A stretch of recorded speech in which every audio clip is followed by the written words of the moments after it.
thanks everybody for being here.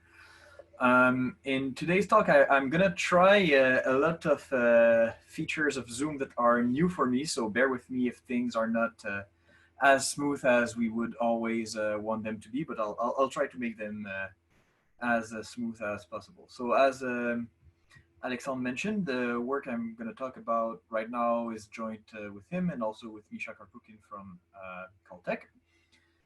And the talk today will be split into three parts. One part where I will speak about geometric spectral shape optimization and what kind of problems we're looking at, and try to give a feeling for the type of things that we'd want to do.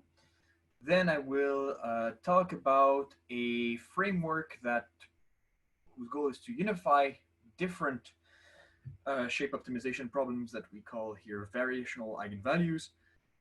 And then, if time permits, though I think it will, I will discuss properties of, I mean, this is not entirely the correct word here in this table of content. It will be properties of almost maximizers for the Steklov problem. All right. So let's first talk about the setting. Who is it that we're talking about today? So first, I will suppose throughout the talk today that M is a compact connected Riemannian manifold. G is the metric. And the first problem that we might be looking at would be the Laplace eigenvalue problem, which would be minus Laplacian of u is lambda u in M. So I'm an analyst by trade. So for me, the Laplacian is always a negative operator. So I put this minus here so that it's positive, which means that there's a discrete spectrum. So if we look at those lambdas for which there's a non-trivial solution to that equation, they will form an increasing sequence. I'm not teaching any of you anything here right now, but it's always good to set up notation. And the first eigenvalue will be 0, and then they will increase, accumulating only at infinity. And the type of questions that we may ask is, given K, which manifold, which metric makes lambda K of mg the largest possible? Now, this question asked in this exact way is a bit ill-defined because the answer here is actually that the largest possible lambda K would be infinity for all K except lambda 0. So we also ask for what restrictions should there be on M and or G. In general, we will fix M and vary, for example, G. We can easily introduce other parameters in the problem. We could introduce a weight. That weight would be, say, a continuous function, a positive or non-negative continuous function. And we would call the weighted Laplace eigenvalue problem this problem with a beta multiplying the function on the right-hand side. And I mean, it basically has the same properties, except that we can add to the space of parameters over which we try to optimize, we can add this function beta, and obviously it means that we also have to ask ourselves what restrictions we need to put on beta as well. All right. Now there's other interesting eigenvalue problems, especially if M has a boundary. So if M is a manifold with boundary, the first and the most natural problem you could have would be the Neumann eigenvalue problem. Here I put beta in blue to indicate that the classical Neumann eigenvalue problem would not have that function beta. However, I mean, just as with the usual Laplacian, we can introduce a weighted version of the Neumann eigenvalue problem. We could be talking about the Steklov eigenvalue problem, where here instead we're looking at harmonic functions inside, and the eigenvalue problem is instead defined on the boundary of M. And again, there's an optional parameter beta that could appear here as a density if we so wish. And there would be another problem called the dynamical eigenvalue problem, where the eigenvalue parameter lambda here would be both on the inside of M, but also on the boundary, and this also gives us the opportunity to add more parameters beta if we so wish.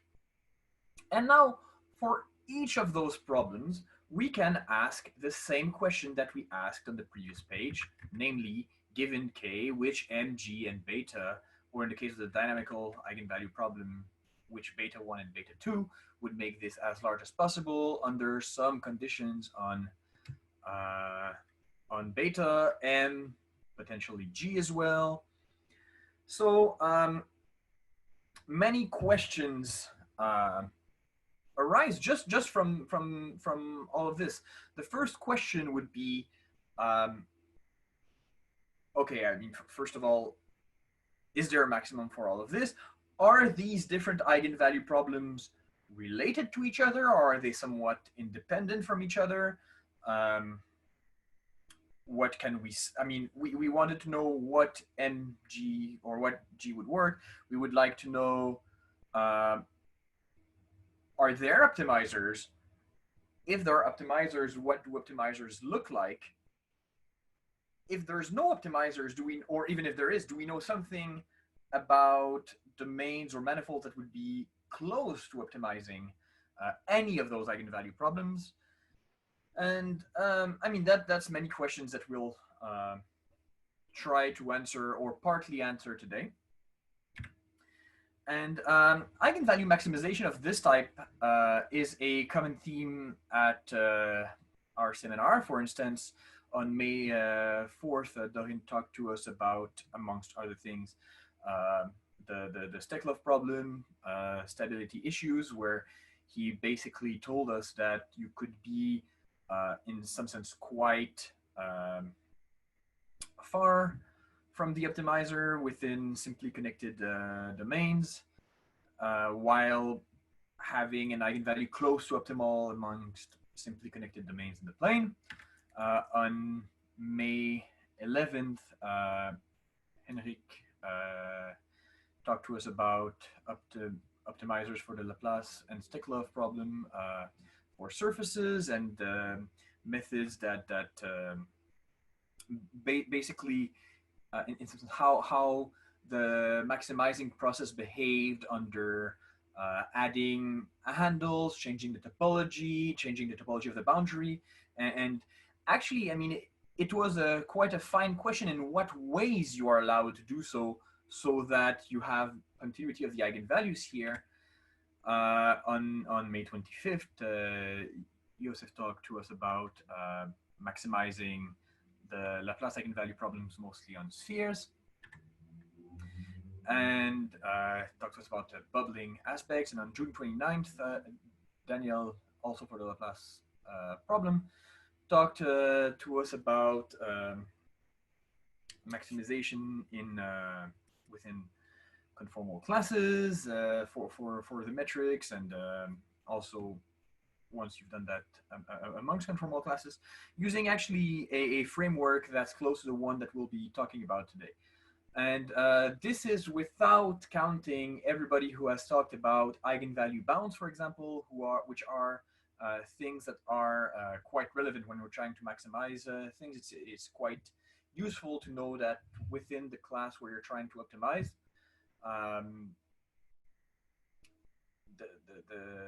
the supremum is bounded. So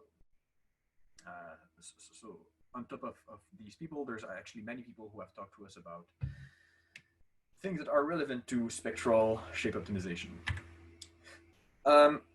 Now, there's some issues with comparing the problems that I've talked to you about, that I talked about earlier, so namely the Laplace problem, the weighted version, the Neumann problem, the Steklov problem, and the dynamical problem. These are a priori quite different eigenvalue problems. They might be associated with very different operators, which will act on very different spaces. I mean, the Laplace problem, the Laplacian is a priori an operator on self-adjoint on L2 of the manifold, for example, whereas the eigenvalues of the Steklov problem would be eigenvalues of the Dirichlet to Neumann map, which is defined on L2 of the boundary. I mean, a priori, the spaces where everything is defined are quite different for each of them, so it's not clear a priori how we will compare them.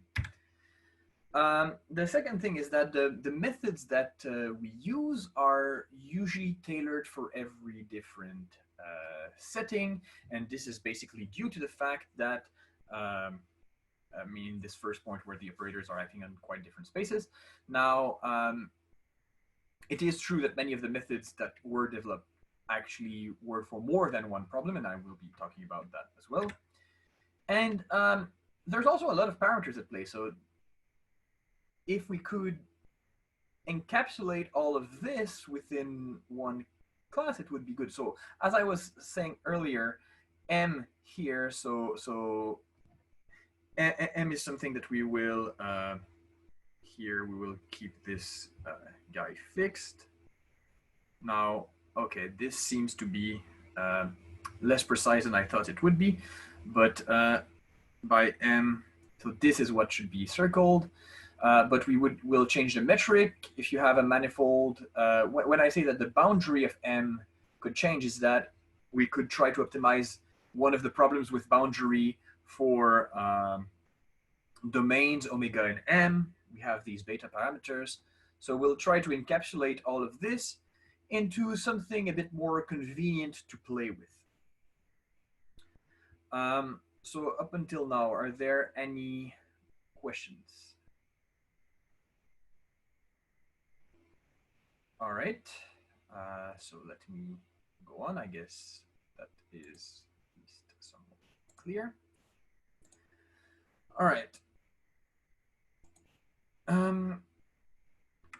So one of the common features of all the problems that we've been, that we'll be looking at today is that the Rayleigh quotient of all the problems that I mentioned, I mean, I chose these problems for a reason, right? I didn't mention, for example, the Robin problem, and there's good reason for that. So they all share the same numerator. So the Rayleigh quotient for the Laplace and Neumann eigenvalue problem would be this. You integrate, you get the Dirichlet energy in the numerator, and you integrate the function against the volume measure in the denominator. If you look at the weighted Laplace or Neumann eigenvalue problems, you do the same, but you basically add this weight beta on the denominator.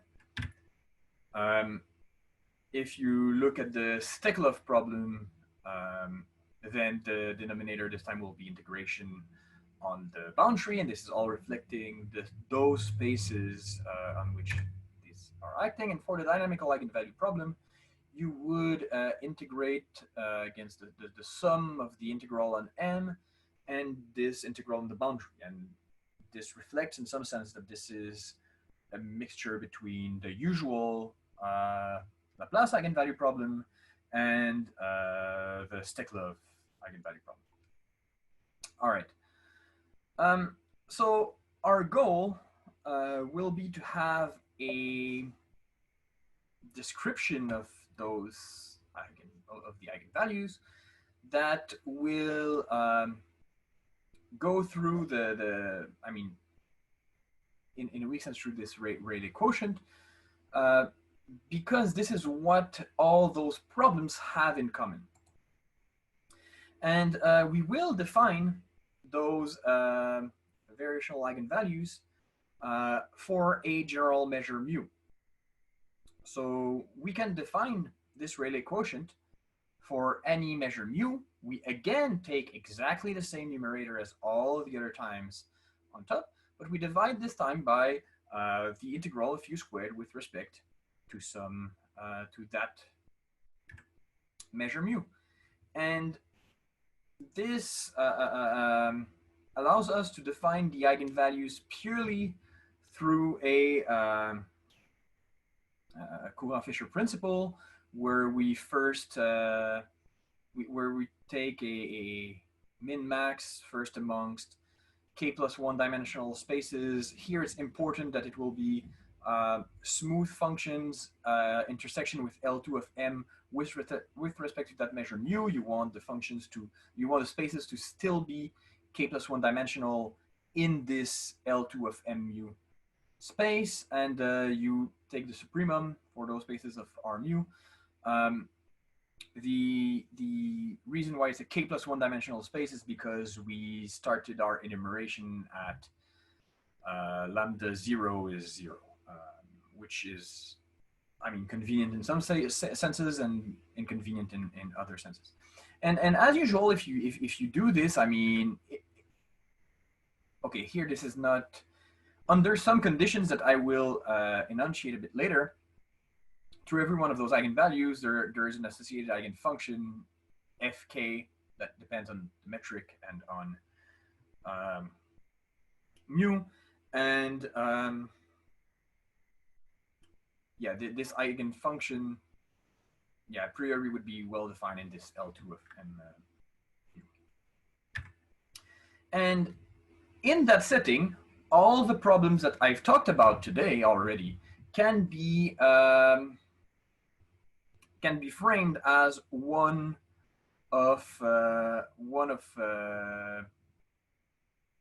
as a variational eigenvalue for your choice, the right choice of measure. So the Laplace and Neumann problems, the eigenvalues would be lambda k of mg, and then the measure is the volume measure. The weighted Laplace problem, you put beta times the volume measure. The Steklov problem, it would be this DAG, where so this is the boundary area measure of the manifold, and the dynamical problem would have this linear combination of the volume measure and the boundary area measure. All right, and now let's. Yeah, I guess now would be again a good place if there's any questions. Don't hesitate. Also, I'm monitoring the chat as well, so if you prefer to type the question in, I will answer them directly from the chat as well. All right, so those variational eigenvalues, what can we say about them? Are they any easier to work with? Yeah, do we know anything? So let's see. From now on, in order to simplify many of the results I'll be talking about, we are working in dimension 2 on surfaces. Some of the results can be extended, but I mean, it will be easier to talk about normalization and everything in dimension 2, and the results that we obtained are actually stronger in dimension 2. So let me first mention the following theorem of Gerasim-Kokarev, who proved in 2014 that for every surface M, there exists a constant Cm, such that for every Radon measure mu and every metric G and every natural number K, lambda K with respect to that measure times the measure of the surface M is smaller or equal than that constant depending only on M. And as we said earlier, M is something fixed for us in the problem times K. All right. So this, first of all, tells us something. We were asking at the beginning what kind of conditions we should put on M or the volume or whatever. Well, the first condition that we will put here is that, well, we could either fix the measure mu, say ask that it would be a probability measure. We will actually ask that it's a finite measure. But also the quantity that we will maximize. So instead of fixing the value of the measure, it's actually easier to work with normalized eigenvalue, where we will multiply the eigenvalue by this measure mu of m. Now, obviously, if we're in higher dimension, there would be some exponents here and all that, and that's why I don't want to get into the higher dimensional picture. All right, so we will not maximize pure eigenvalues by themselves. We will maximize these lambda k bars, which are lambda k multiplied by the measure. All right. The first thing I want to mention is that the previous result also holds. So the bound of the bound that Kokarev obtained also holds if you replace m with any domain omega, and you put the Neumann boundary condition, and it would have the same constant. The reason for this is quite simple. If we go back at the definition of the variational eigenvalue and we look at this Rayleigh quotient, if we were to look at the Neumann problem on some domain omega, what would it look like? It would look like having the integral over m of the gradient. Sorry, it would be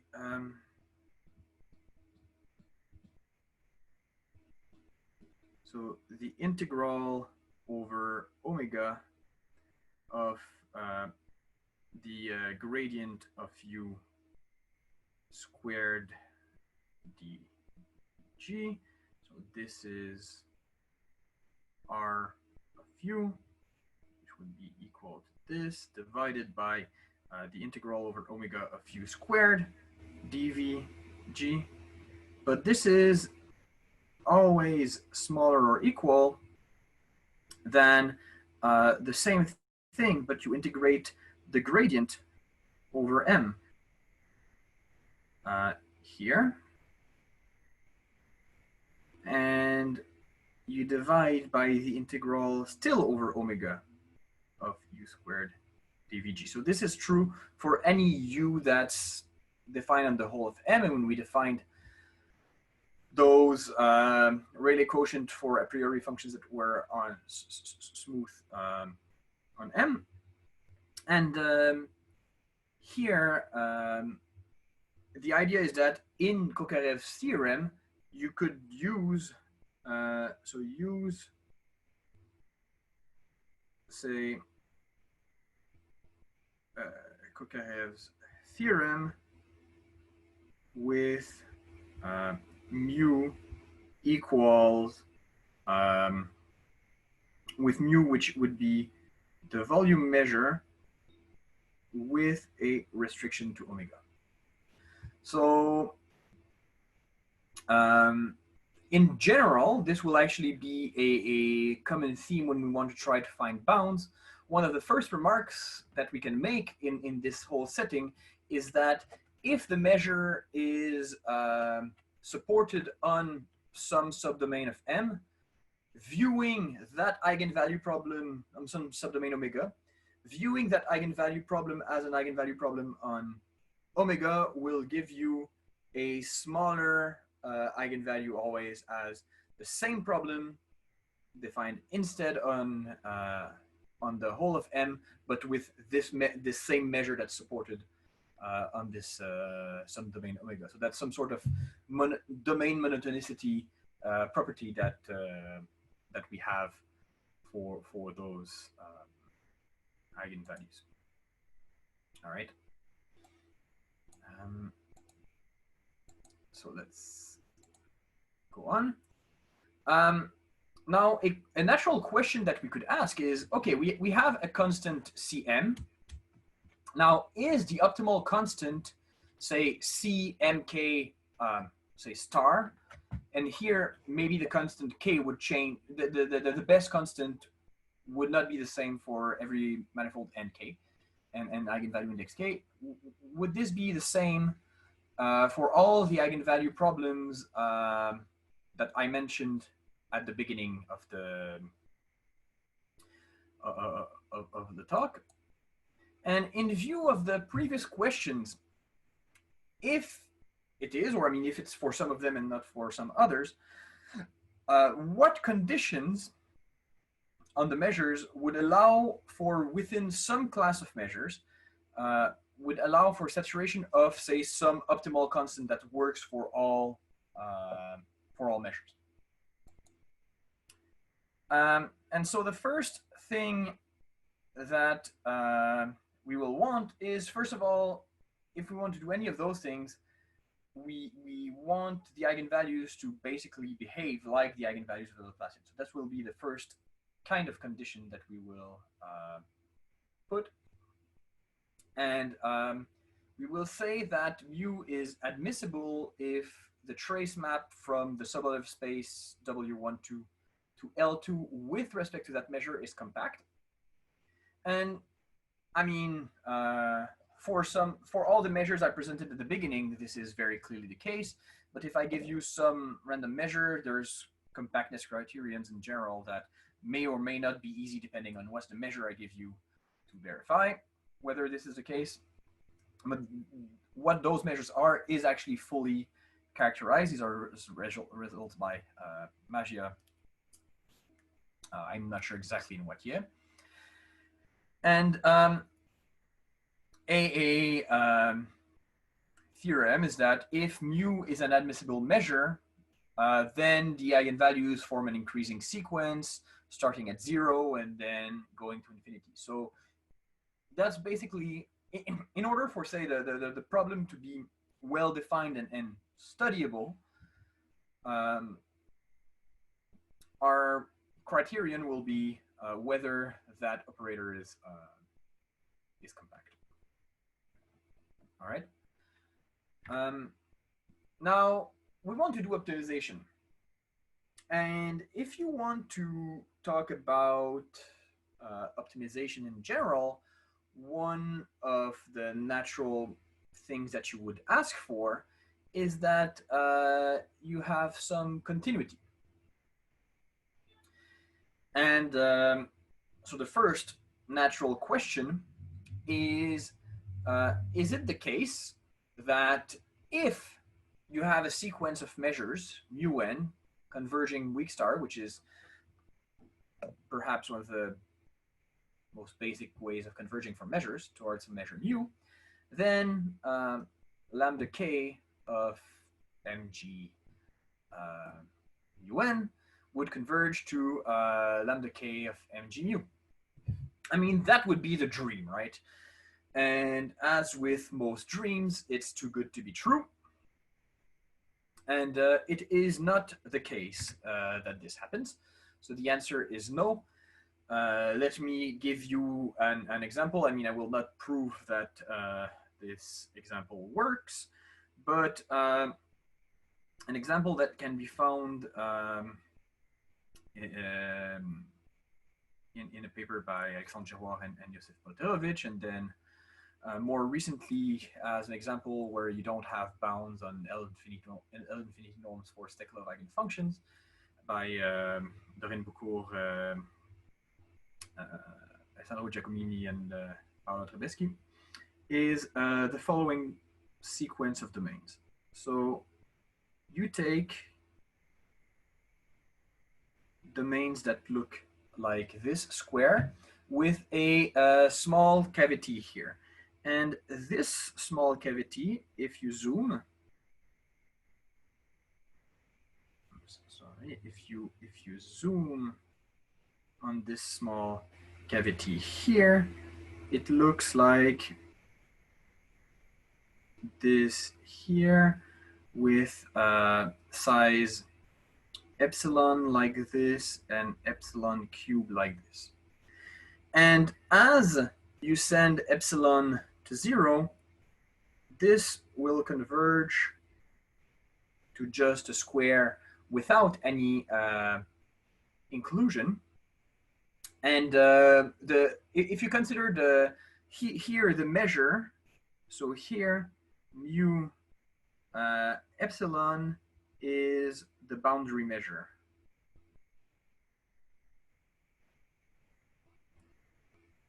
Of this guy, and mu is boundary measure of this guy. All right. So I mean, it's not really hard to see that the boundary measure of this square with that small inclusion would converge to the boundary measure of the square on the bottom right corner. And however, here we have that the eigenvalues, so that I will write lambda k Steklov. So this will be, say, omega epsilon, converges to 0.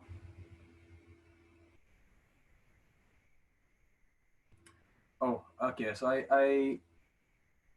the bit with epsilon cube didn't appear.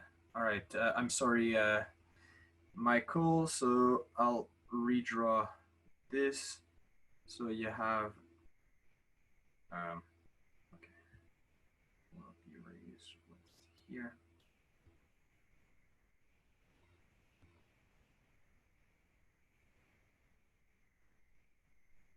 Okay, so what's drawn on the upper right side is not seen. All right, I'll try to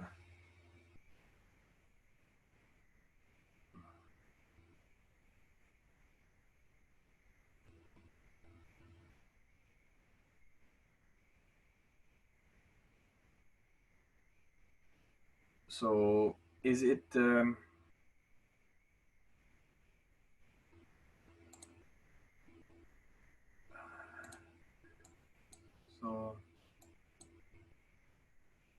yeah, so like this, epsilon is the height, and epsilon cube would be the length of this. So Alexander, you see the 3 in the right place right now?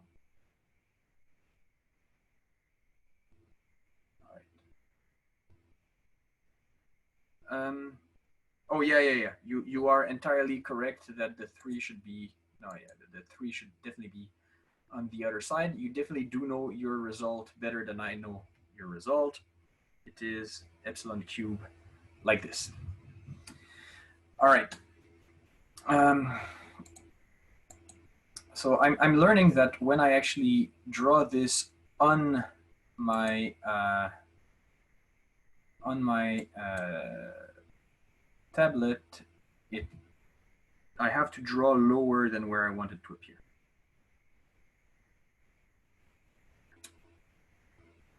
All right. I will try to make it more readable in the future. Sorry about this. Anyways, so the point is that those the Steklov eigenvalues of this domain on the left hand side here with the small inclusion, they all converge to 0. How can you see that? It's because you can make a lot. You can make a lot of small oscillations live within that cavity that will cost a lot in terms in terms of boundary measure, but will not cost a lot in terms of Dirichlet energy, and everything will converge to 0. However, the square on the right-hand side clearly does not have all Steklov eigenvalues being 0, so it is not the case here that you have convergence of the eigenvalues when you have convergence of the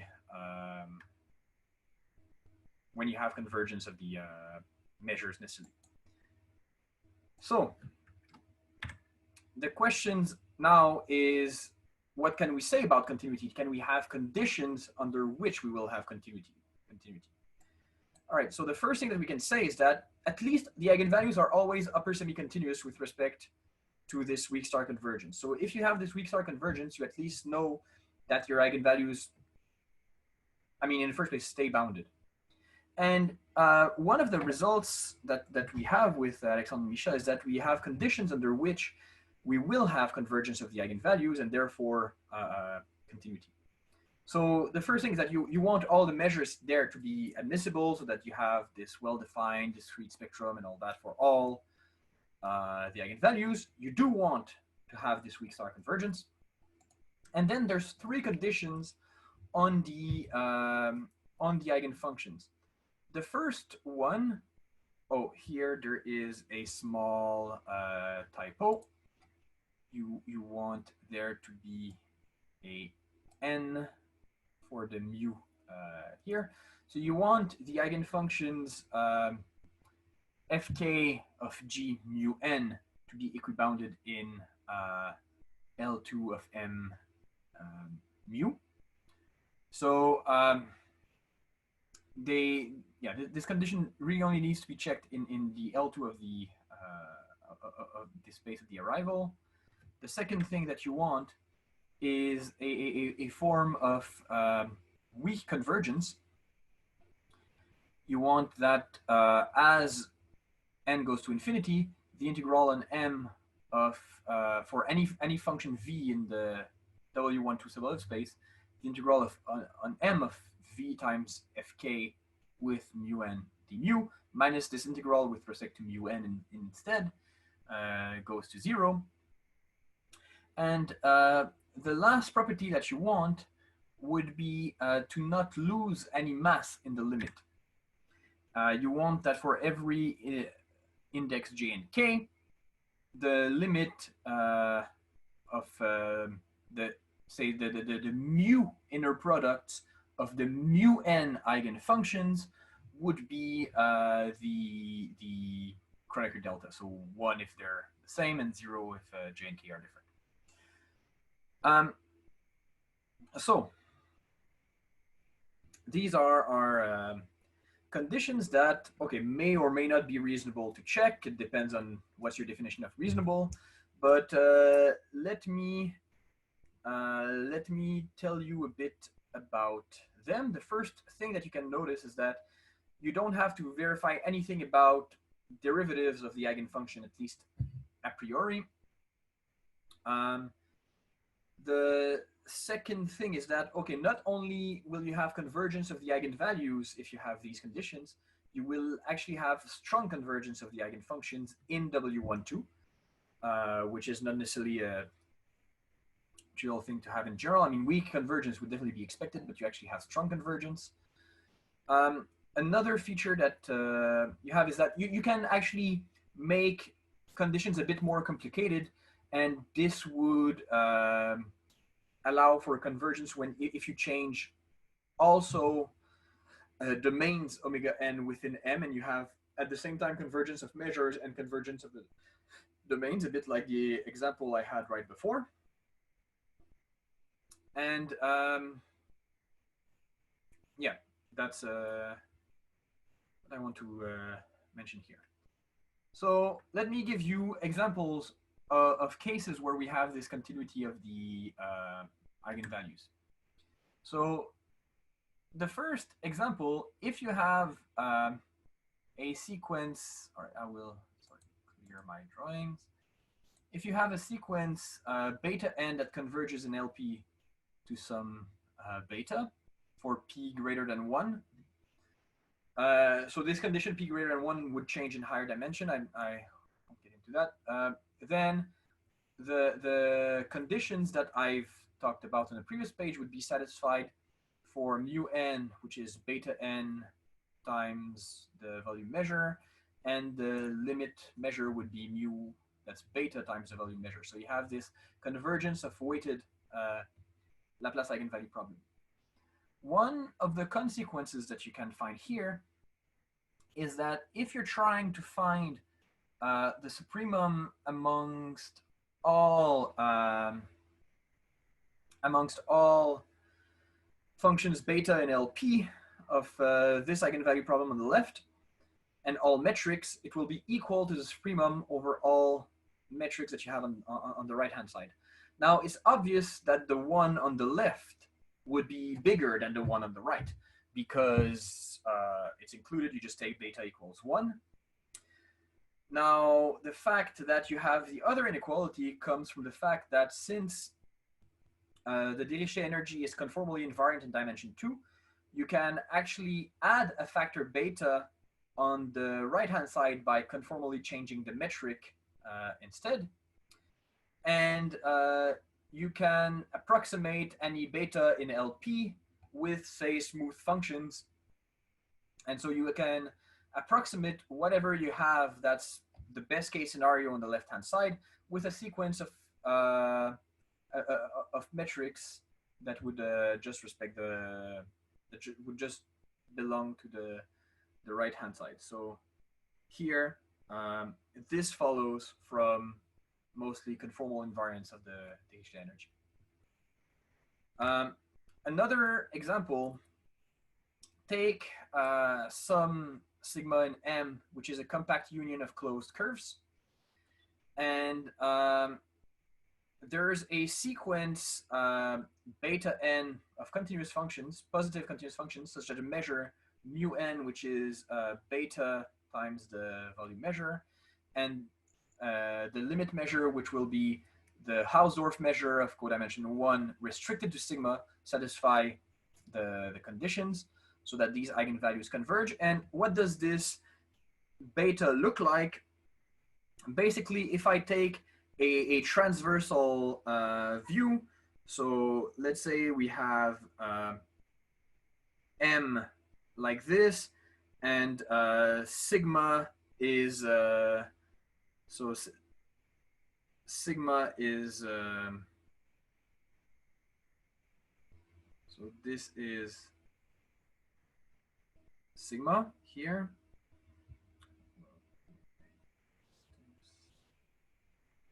So you have sigma here. So what would beta look like?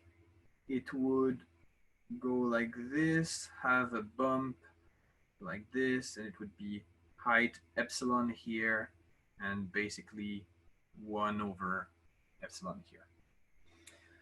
And here you would have this convergence of the eigenvalues, and as a consequence, I will remove these annotations. Drawings, you would have that the eigenvalues, if you take the supremum for any Laplace eigenvalue, it will be greater than the supremum for the Steklov eigenvalues. Why? Well, I mean, if you concentrate all the mass around some compact union of closed curves, removing the interior of those closed curves would give you some domain in M, and with a measure supported on the closure of the domain. And the argument I had earlier about the Neumann problem would still work here. Finally, the last example would be homogenization of Steklov problems. Here, the idea is that you take mu to be the volume measure, and you, in your manifold, you just put a lot of small holes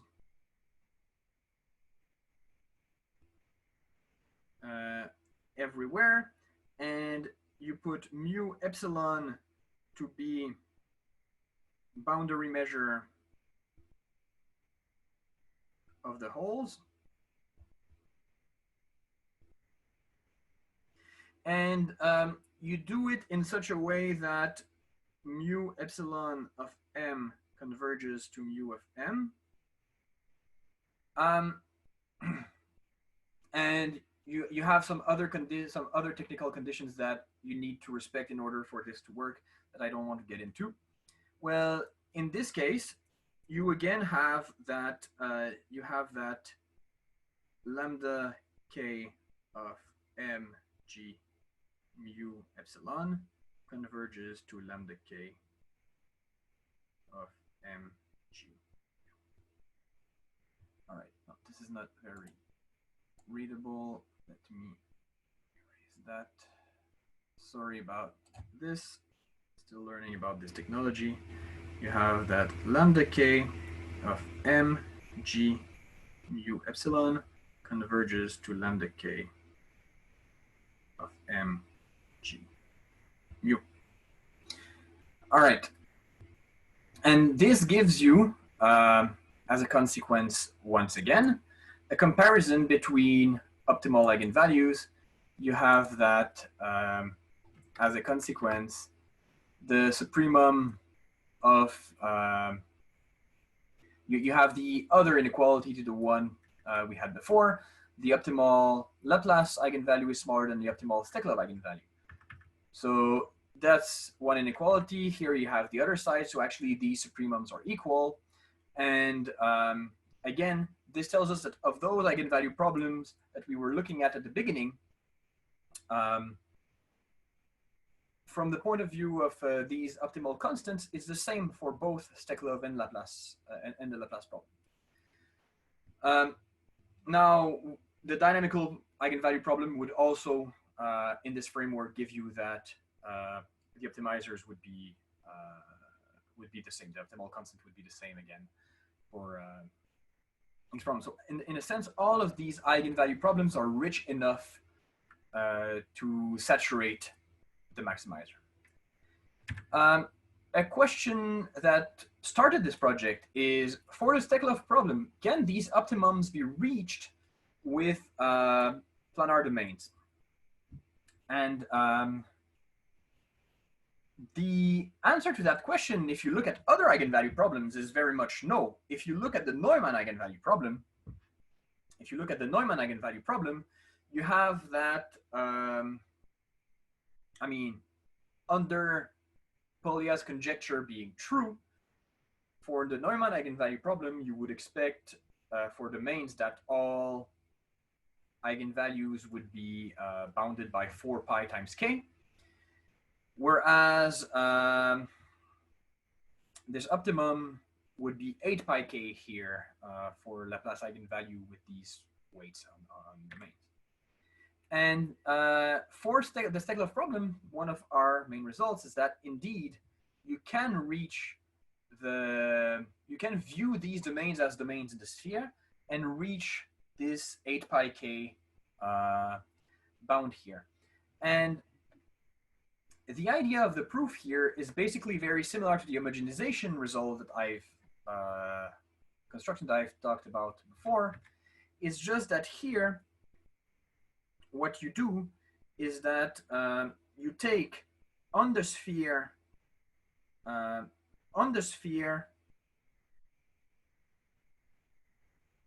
here, you take a maximal metric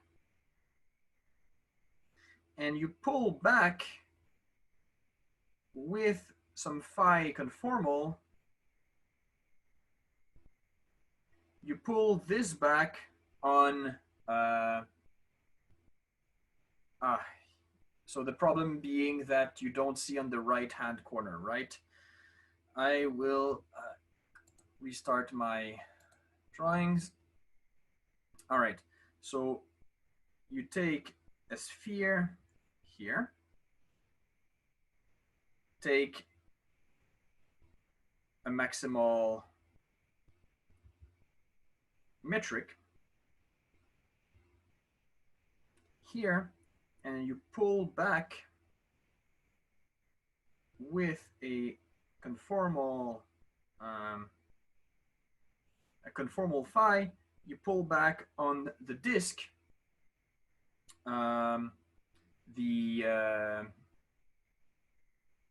maybe the sphere here with a small disk removed. You pull back on the disk your metric, and this will give you a weighted Laplace problem, a a weighted Laplace problem that will oops. Okay.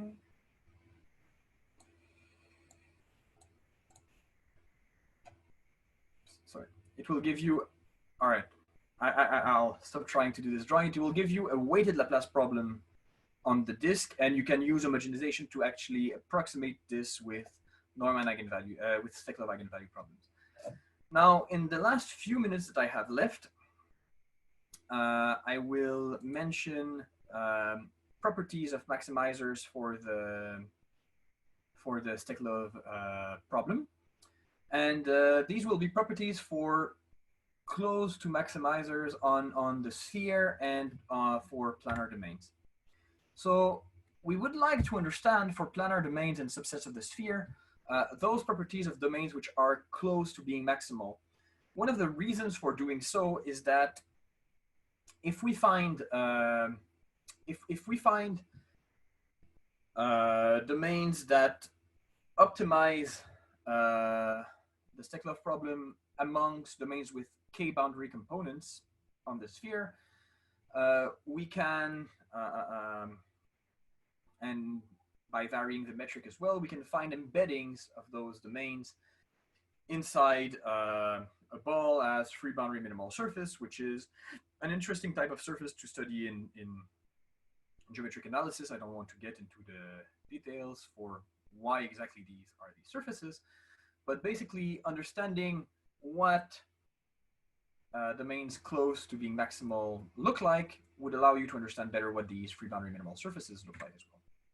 So I will introduce the spectral defect for the first Steklov eigenvalue, which will be for a domain in R2 or S2, 8 pi minus the first normalized eigenvalue. And we obtain as a first theorem that the largest component of the boundary is small. So for every omega that's planar or a subset of the sphere, and suppose that the largest connected component of the boundary is sigma, we have that the ratio of the length of the largest boundary component divided by the total length is bigger than this first factor here, which, so here this is greater than C, greater than 0 if defect is small. And this here goes to 0 in those same conditions here. If defect, sorry, doesn't go to 0, goes to infinity.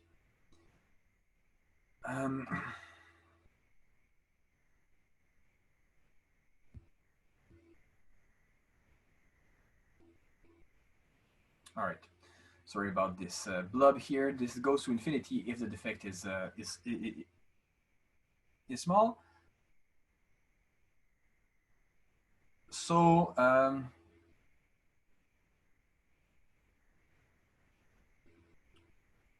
I'm sorry here, I have messed up something. It should be the ratio, these need to be inverted. It's the ratio of the total length to the length of the largest boundary component. So this here is also smaller or equal than the number of boundary components.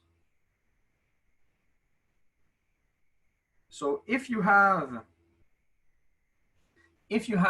a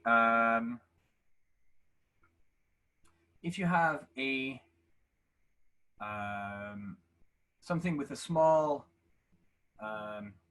defect, it has to have a lot of boundary components in a quantitative way. So we already knew from result, for example, of Henrik Matheson and Colin-Petridis that, and also of Fraser and Shane, that the number of boundary components for optimizers had to go to infinity when the spectral defect became smaller and smaller. but this gives a quantitative way in which this will be the case. All right, and as another consequence, we have that for every planar domain, the diameter is small if you keep the length of the boundary control. So the diameter needs to be smaller than, again, something here that will go to 0 as the defect becomes smaller and smaller if you keep the length constant. And this is, again, because the largest boundary component must be quite small.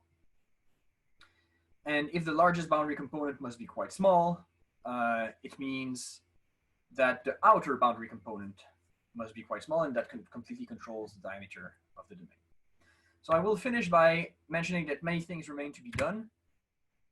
We should have a framework that accommodates more general eigenvalue problems like Dirichlet and Robin. This would require being able to change the numerator in the eigenvalue and in the Rayleigh quotient as well, and having conditions for convergence of the eigenvalues under such a situation. We would want to obtain properties of close to optimal domains in other topologies, higher eigenvalue index, or for different eigenvalue problems. Here in the proof that I didn't mention, we used strongly the fact that it was a domain and not the whole manifold where the measure was supported. Our method would probably give something similar for other measures supported not on the whole manifold. Also use these methods within conformal classes to obtain results about maximizers there as well in higher dimension. And yeah, that will be it. Thank you for being here today. Thank you, Jean. All of us, thank you for this talk. And it is time for questions. So if you have questions, please write them in the chat or just speak out. Hello, I have a question. This is Hans. So I wonder, like, the 5 conditions to ensure convergence of eigenvalues. I wonder, like, how much is that like necessary? Like, do you have examples where, like, there might be simple domains which doesn't satisfy all the 5 conditions, but still you have some convergence of eigenvalues? That's my questions. This is actually something that we were thinking about, trying to find how necessary these conditions are, and I mean, we don't have as of now, unless Misha and Alexandre want to correct me, an example where the eigenvalues converge and these conditions aren't met. But that would be interesting to have. Or to actually prove that those conditions are necessary. Okay, thank you. So I think the conditions are quite natural. That doesn't mean they're necessary, but yeah, I mean, it would mean that in the civil work. Yeah, I mean that, and those type of conditions actually do appear in different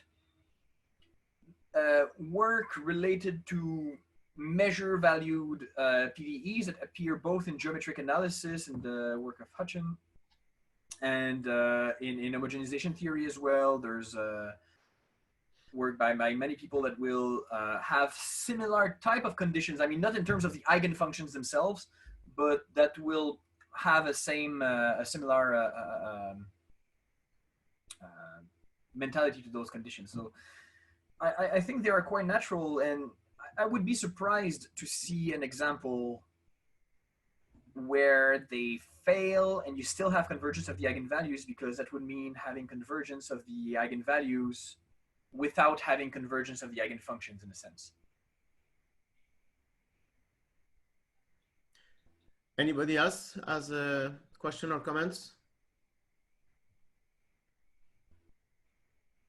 So maybe I have a question, but it's a fake question because we spoke about it already. But just for posterity of your answer, do you know if there are operators associated to these measure? I mean, you can always define those operators in weakly and like they have to exist because you can find some inner product on W12 and then the question becomes, okay, what are actually their proper domain, and all that would be things to ask. But I think all of these things have a operator associated,